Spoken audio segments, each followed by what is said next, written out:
You've been part of many bilateral negotiations, trade negotiations in the past. These things take time. You said we're hopeful that the BTA will be wrapped up by the fall. Two things. What happens if it doesn't and if it takes longer than that? And two, how confident are you that you can actually wrap it up by the fall? Well, I've always wondered why it takes such a long time. Frankly, I've never figured it out. You tell us. No, I've never figured it out because, I see, we have trade negotiations which have been going on for decades. And the negotiators meet, I think, every 6 months or 3 months or 4 months. And I wonder why. I mean, if I were doing a negotiation, I'd be at it till I got the job done. And I think today, when I look back at the last, since the Prime Minister's visit, I'd say mid-Feb, so we're about 6 weeks since then, we've actually had multiple rounds in this period. I think we've had more periods,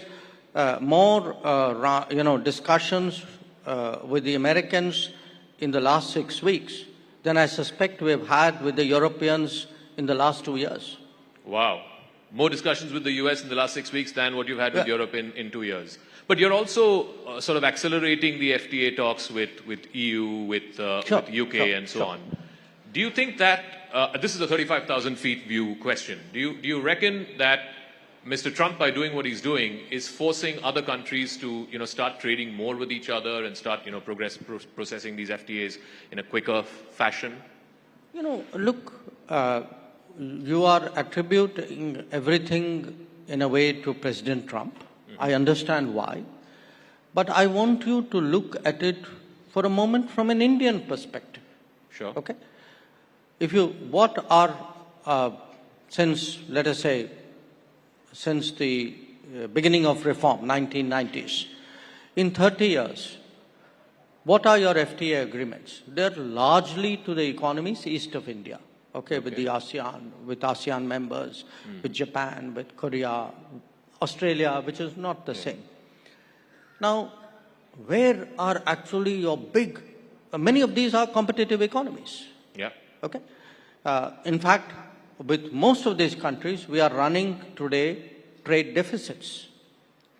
Now, where is the natural growth potential for our exports? It's to the countries west of us. It's in the Gulf, it's in Europe, it's in the UK, it's in the United States, possibly in Latin America. And actually, those are the agreements which have lagged behind. So it's been our endeavor, I can tell you. I mean, from 2014, for example, we've been pressing the Europeans saying, look, can we re-engage, because we had stopped engaging. Then after Brexit, we responded very quickly to the UK's interest in reaching an agreement. We see an opportunity, in the current situation vis-a-vis the United States. These are, to me, really the priorities which we should be doing. We should be doing it in our own interest, not because some other president of another country says he's created a situation.